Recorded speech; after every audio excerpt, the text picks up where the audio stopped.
This was on the 73rd, on the eve of the 73rd Independence Day.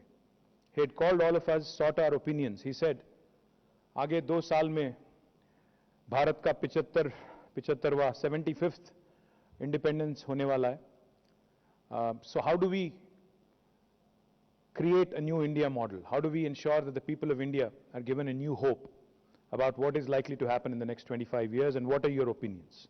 This was the question he put forward to all of us. He said, not only is India completing 75 years, but also Mahatma Gandhi was born exactly 150 years ago, so there can't be a better timing of this, so what do we do? So then, on behalf of my political party and also on behalf of myself, I had presented to him a model which I call the 3I mantra. The 3 I's that I believe are instrumental in driving India forward, in making India a first world country, and in taking that quantum leap from where we are to where we can be. The first I stands for innovation. The second I stands for infrastructure. The third I stands for inclusive growth. Now let me elaborate a bit on these 3 I's. And these 3 I's together, with the synergies that these 3 I's can bring together, is what will make India a truly prosperous and a first world country, is what I personally believe. When I say innovation, a lot of people assume, a lot of people think, because I am Minister for Technology, a lot of people assume that I'm only talking about startups and young Indians. No. I'm talking about innovation in all spheres of life. I'm talking about innovation in all the 4 pillars of democracy. Innovation in legislature, innovation in executive, innovation in judiciary, innovation also in the way the media, the 4th estate of our country, the 4th pillar of democracy, works. When I say innovation in governance, what are the innovations a government can come up with? I can readily think of one innovation which I think is relevant to the audience here, the Confederation of Indian Industry. In 2014, when the new state of Telangana was created, there were lots of doubts, lots of apprehensions around what would happen to the investments in Telangana, particularly in Hyderabad.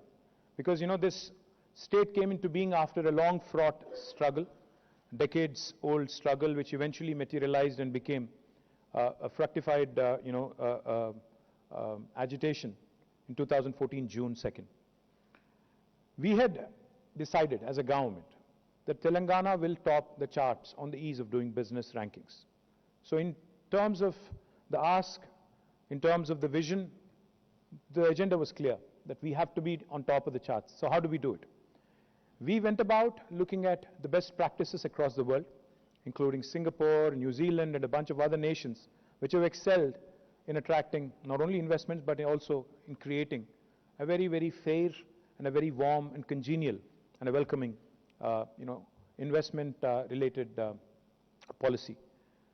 Then came in 2014 November, the first piece of legislation that we have enacted in the state of Telangana is called as TSI Pass. Now TSI Pass, for those of you who visited the US or Europe, you would see on the toll gates something called as Easy Pass. So we wanted to make it extremely easy for any investor to come into Telangana and come in with that notion that entering into this state is extremely easy. I'll just give you 3 facets, 3 important features of the TSI Pass. For instance, Mr. Kamal Bali here wanted to open a new Volvo plant in Telangana, and he already has a piece of land. And I'm actually indirectly pitching to you, Kamal. I want you to come out of Chennai and actually set up a plant here. Bangalore. My apologies. If he had a piece of land, if he had a, say, a 40 or a 50 acre piece of land which is already allotted by the government or privately procured, he actually does not need a permission from the government to start construction of his factory. No other state in India will tell you this. No permission from state government, no permission needed from the local municipality, no permission needed from the local village panchayat. And this is by statute. This is not some minister standing in front of you and giving you his elevator pitch or investment pitch. No. This is backed by statute, by a legislation which I cannot change. All you have to do is self-certify yourself, come into the state of Telangana, start working, hit the ground running. Simultaneously, on the TSI Pass portal, Kamal and his team can key in the nature of the investment, the quantum of the investment, and whether it's a red, orange, or a green category industry, and how he plans to roll out in a specific time-bound manner. We take only 15 days to give you all clearances, irrespective of how many departments it involves. Sometimes it could involve as many as 30 departments, and sometimes it could be as few as 5 or 6 departments. No matter how many departments are involved, we promise by statute again, by legislation, by law, all clearances in 15 days. Now, if you don't deliver on the 15-day window, on the 16th day, it's an automatic approval, it's a deemed approval. No state in India will tell you this.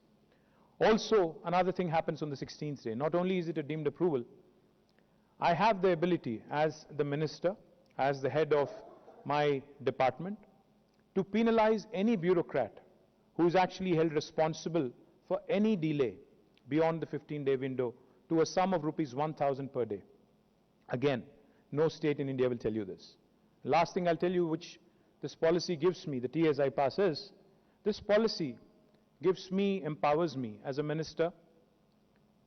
If Kamal will share with me the offer he has in terms of fiscal incentives and other things from Karnataka, from Tamil Nadu, from possibly Maharashtra and Andhra, I have the ability and the flexibility through this policy to either meet or beat any of the offers from my competitor. That's what TSI pass is.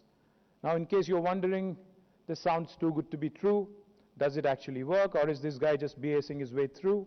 Let me tell you. In the last 8 years, we have given more than 20,000 clearances. We have been able to attract more than $35 billion of investment. We have been able to create more than 1.6 million direct jobs in Telangana, and the story has just begun. We've barely scratched the surface.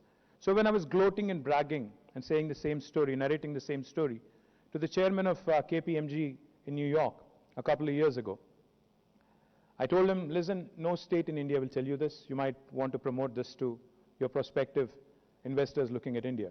He smiled at me and he said, you can go ahead and say this. No state in the United States also will offer you this. So that is the sort of policy. That is the sort of policy that we have made in Telangana, which has truly catapulted us to the top of the league on the ease of doing business rankings. But I know ease of doing business is passé. Ease of doing business is okay. But what matters in today's world, in a competitive world, it's extremely important, is to be able to also lower the cost of doing business and improve the quality of doing business if you want to stay competitive. But I'll come to that in a bit. So the innovation I talk about does not confine itself to just government or one arm of government. Each of us in our individual capacities need to start working on innovation within our processes, and therefore in Telangana today, in Hyderabad today, we have India's largest, in fact the world's largest technology incubator called as T-Hub. We have India's largest prototyping facility called as T-Works. We have, in fact, a world's largest pharma city coming up, world's largest pharma cluster coming up in Hyderabad in about 19,000 acres. Now, why am I throwing around the world's largest, India largest number or the words? The reason being, I know economies of scale are important. If India has to compete with China, we need economies of scale. I remember very vividly when Mr. Piyush Goyal was here a couple of years back, we had a closed-door meeting with All India Medical Devices Manufacturers Association. This was right at the time when COVID started. So we were just interacting, taking questions. One of the leaders from the industry stood up. He said, sir, I loved your speech, but for me today, it costs lesser to import gloves and masks from China rather than make it completely here. So the transportation cost and everything else, all the import duties, etc., still it is cheaper for me to import than to make in India. So how do I make in India?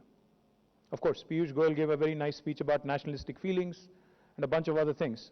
But what I would recommend CII, and I think all of us together as governments, as state governments, is figure out a way how we can bring about those economies of scale into play, how we can actually compete with the large manufacturing countries like China, like Indonesia, like Malaysia, like Vietnam, how we can stay competitive vis-a-vis the world in terms of quality, also in terms of cost, which I think is the biggest challenge.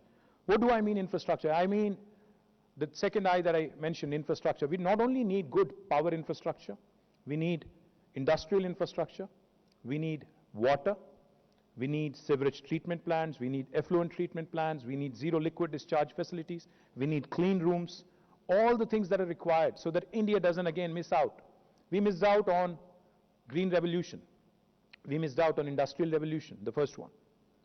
We are not missing out on the digital revolution now that is unleashing and that is unfolding right in front of our eyes. But I think what's even more important is Industry 4.0, Industrial Revolution 4.0, that is likely to unfold right in front of our eyes, and we can't afford to miss this, especially when the world is looking at us with interest. I meet number of investors who are from overseas. Each of them tells me, my strategy going forward after COVID is China plus one. China for China. This is the mantra that I keep hearing from every single overseas investor that I meet. Therein lies the opportunity for the Indian industry to partner, to joint venture, to seize the moment. And if, like Justice N.V. Ramana Garu said, unless you take some bold decisions, you could be right, you could be wrong sometimes. But we need to be bold. We need to move forward because there is no dearth of capital. If you are in the right frame of mind, I do not think there is ever a better point in time than now to make those bold decisions, bold moves, because capital is there for the offing. It's up to you to grab it. Now the third thing I'll tell you is inclusive growth. The third I is inclusive growth.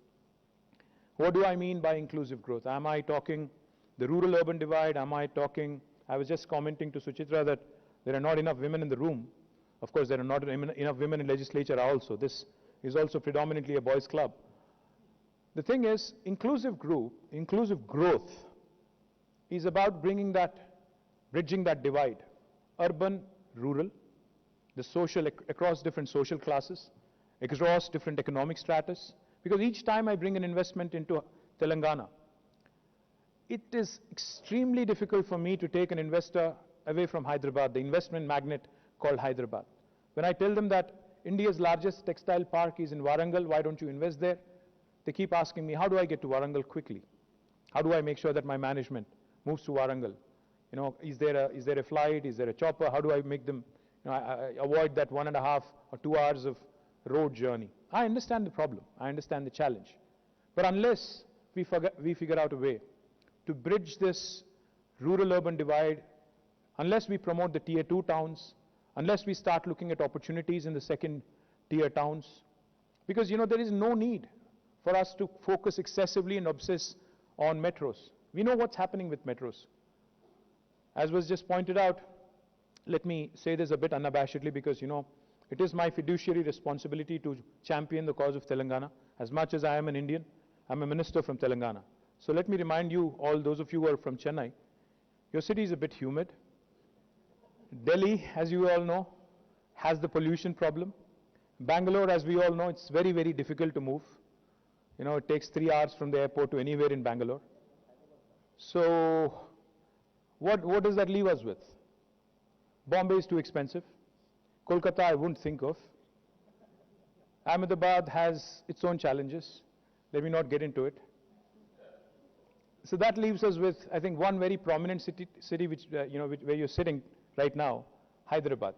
And as you navigate from the city airport into the city, you would have realized that the infrastructure is much superior, far better. The quality of air you can breathe in Hyderabad. It's not a gas chamber yet. The greenery that you see, in fact, we've just bagged the World's Green City Award as recently as a couple of weeks ago, beating Montreal, Paris, Bogota, beating Bangalore and all the Indian cities fair and square. In terms of quality of living, we rank second to none. Last 5 years in a row, Mercer has rated us as a city with the best quality among Indian cities, 5 years in a row, 2015 onwards till 2020. The quality of living is higher, the cost of living is lower. We are as good and better in terms of resources, in terms of human and other resources. And like I said, the government is extremely progressive and we are focused on building scale. We are focused on building infrastructure, ensuring that you not only survive but thrive in this brilliant city of ours. Now, the subject that was given to me is not just to promote Telangana but also talk about the economic agenda for the state. Let me just give you 2 statistics because you're all business leaders, you're all people of numbers. Ultimately what matters is bottom line, I understand. So let me just give you a couple of numbers. When the state of Telangana was formed, our per capita income was 1,24,000 rupees. In 7 years, flat, Telangana's per capita income is the highest in the country today, 2,78,000 rupees. It's a phenomenal rise of almost 130%. And this is the highest in the country. The national average is still 1,49,000 rupees. We're almost double the national average. The gross state domestic product of Telangana was 5,06,000 crores in 2014. As of March 31st last year, it has risen to 11.55 lakh crores. Again, a phenomenal 128% increase. Now this will tell you, and if you just compare notes and if you just think about it for a minute, if only the rest of the country had performed as well as Telangana in the last 7 years, we would have been a 4.6 trillion economy, not a 3.1 trillion economy. Just giving you numbers. Let me also add a couple more things to what I just said. How did Telangana fare in the last 8 years? Today, Telangana is home to 1/3 of global vaccine production, human vaccine production, thanks to Suchitra, thanks to Mahima Datla, thanks to Biological Evans, Bharat Biotech, Indian Immunologicals, and of course Shanta Biotech, all these companies, Sanofi, all of them together manufacture 9 billion doses of vaccines from Hyderabad alone. And with the recent expansion plans announced, by next year, it will be 14 billion doses manufactured out of Hyderabad alone, making it 50% of the global vaccine production, which is a phenomenal feat. Thanks to my predecessors who have built Genome Valley, who have done an exceedingly good job in building Genome Valley, it has become now one of the most important life sciences clusters in the world, not in India, not in Asia. And we are truly proud of what it is. But now the challenge is taking it forward. So as part of that process to consolidate our strengths in life sciences spectrum, we have created India's largest medtech park at Sultanpur in Patancheru. And I'm happy that it has taken off really well. More than 50 companies have set shop there. And in fact, Asia's largest stent manufacturing facility is a company from Gujarat called SMT, Sahajanand Medical Technologies, has set up shop there, and they have set up Asia's largest stent manufacturing facility with state-of-the-art, world-class clean rooms and everything else. Also, consolidating strength in life sciences, now we are aiming to create the world's largest pharma cluster in Hyderabad Pharma City. It's on the last leg, and I'm hoping to break ground very, very soon. We have gotten all the environmental clearances, so there's no challenges whatsoever. Last few cases that remain in the court is what is holding us back, or else it would have been up and running already. Life sciences, as important a sector as it is, especially post-COVID, we know the importance of healthcare, life sciences, etc. Other fields where we excel is information technology.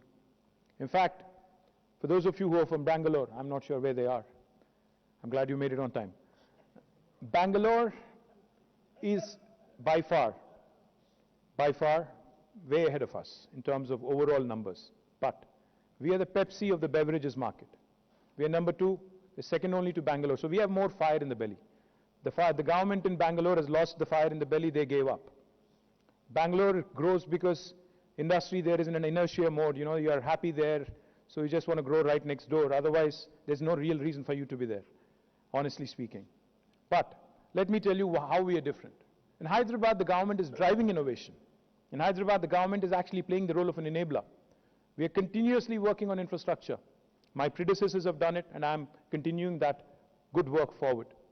We are driving innovation by way of creating institutions like T-Hub, like V-Hub, Women Entrepreneurs Hub, like TSIC, the Telangana State Innovation Cell, like TASK, the Telangana Academy for Skills and Knowledge, like RICH, the Research and Innovation Center for Hyderabad. All of these entities have been created by government to spur innovation, to create these institutions which will eventually become the bedrocks for future startups, for future growth opportunities. Because today's startup is tomorrow's MNC. Today's startup is tomorrow's grown-up. So therefore, as I was pointing out, government is actually driving the infrastructure growth here. What happened as a result in 8 years? The most valuable technology companies in the world, I'll just give you some marquee names. Amazon's world's largest campus is not in Seattle. It is actually in Hyderabad. It's a 3.1 million square foot campus, and it is right here in the city of Hyderabad. It has been inaugurated in 2018. It started in 2014. We gave all permissions flat in 11 days to Amazon's world's largest campus. Google, Microsoft, Meta, Uber, Salesforce, Apple, Micron, Qualcomm, the list goes on, Novartis, all of their second largest campuses in the world, Medtronic, are here in the city of Hyderabad, and all of them have come in the last 7 years. This is a testament to the progressive governance at play. This is the testament, this is a proof of what a government with single-minded focus can achieve. I can go on, talk a bit more about technology, but one number that will stand out. The IT exports from Telangana in 2014 were 57,000 crores of rupees. As of March this year, they stand at a 248% increase, 1,83,000 crores, a whopping increase of 248%. That shows you how quickly Hyderabad has been growing. And for the first time in the history of this country, we have beaten Bangalore 4 quarters in a row in terms of office space absorption, which is typically a barometer for the kind of growth the industry and the city is experiencing. And it's also, of course, a challenge for me as urban development minister, because the more quickly you grow, the more quickly you run into infrastructure challenges. Let me also quickly add a couple of other sectors. Aerospace and defense, another very, very important sector where India has a huge opportunity. Hyderabad is doing really well. I don't know how many of you know this. Gareth wouldn't mind knowing this also, I'm sure. President Joe Biden's helicopter cabin is also made in Telangana. In fact, Sikorsky is the company, along with Tata's. They make American president's helicopter cabin right here in the city of Hyderabad. Not only Sikorsky, but Lockheed, Boeing, GE, Honeywell, I can go on, the list is long. Several aerospace and defense companies, Safran, have made Hyderabad their home. We're looking to, of course, get more English companies into Hyderabad and Telangana as well. Thank you, Gareth, for the support. So aerospace and defense is another very important sector for us. But what is the way forward? What are we looking at? How do we see the $470 billion Telangana economy growing and becoming a $1 trillion economy? How do we envisage the growth? Where do we envisage the growth, etc.? Of course, the sectors that I've just mentioned are extremely important. Technology, of course, is an important sector. But I think what makes technology exciting is, Hyderabad is that place I keep saying to a lot of people. Hyderabad is neither North India nor South India. If you ask me, it is where the north of India meets the south of India. It is where biology meets technology. It is where life sciences meets data sciences. It is where paratha meets dosa. It is where Mangoverse meets Metaverse. It's a brilliant, brilliant, melting pot where people from any part of India can feel at home. My friends from Chennai will have to excuse me, but anybody from North India will tell you that it's very difficult to survive in Chennai, not knowing Tamil or English. If you are a Hindi speaker, you'll have a tough time. Bangalore, like I said, again, enough challenges. Kerala, too far south. We're bang in the middle of the country, and we have enough land, we have enough water, we have a very progressive government, 24/7 power, no corruption, no graft. What you see is what you get, no BS. This is what makes Telangana extremely attractive and extremely, progressive. Well, how do I see the way forward? Besides consolidating our strengths in life sciences, technology, aerospace, defense, we are focused on unleashing the power of rural livelihoods. So therefore, in Telangana, you have 5 different revolutions unfolding right in front of your eyes. Today, I'm proud to tell you this. Earlier, at one point of time, Andhra Pradesh, the United State of Andhra Pradesh, was called the granary of India.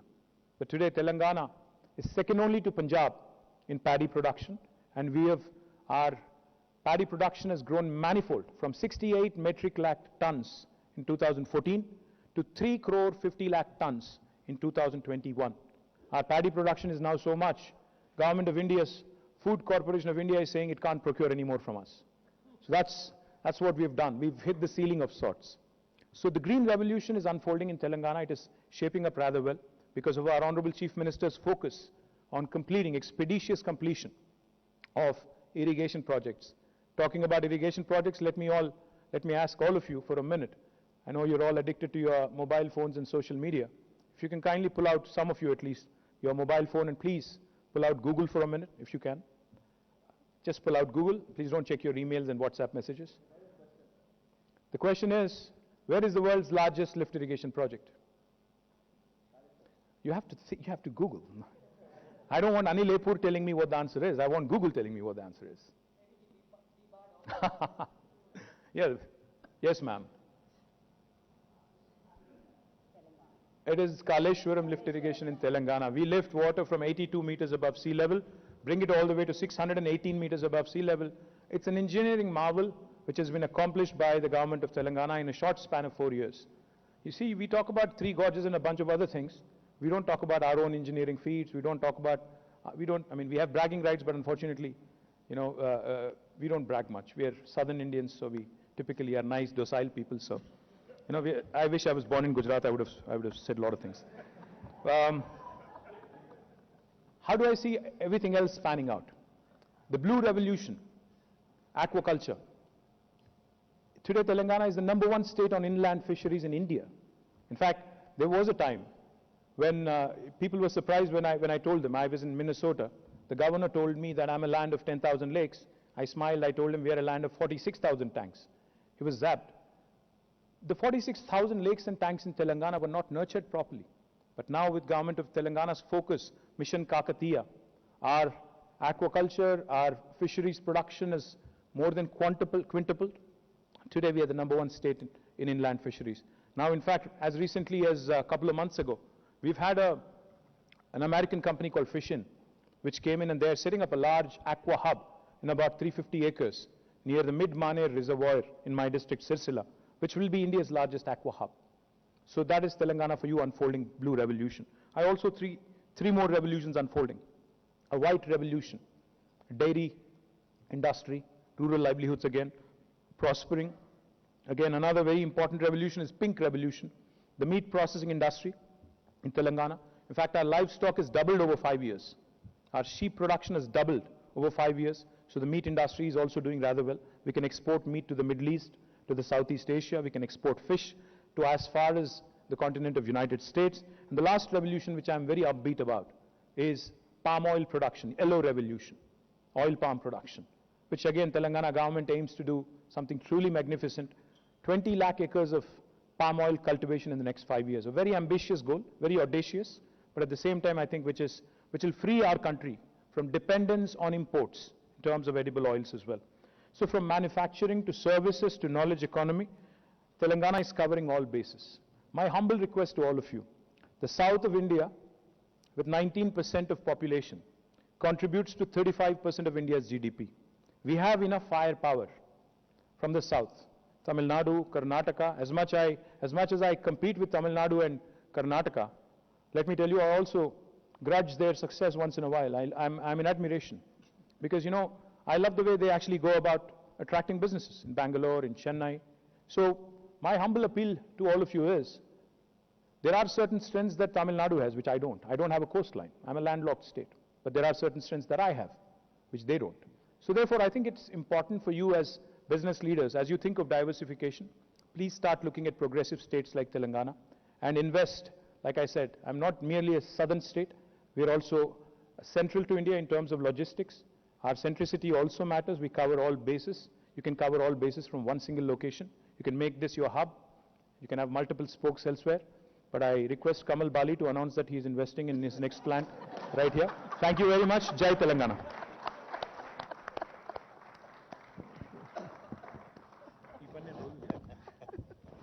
Thank you, sir. Thanks for staying. Why don't you move? Thank you.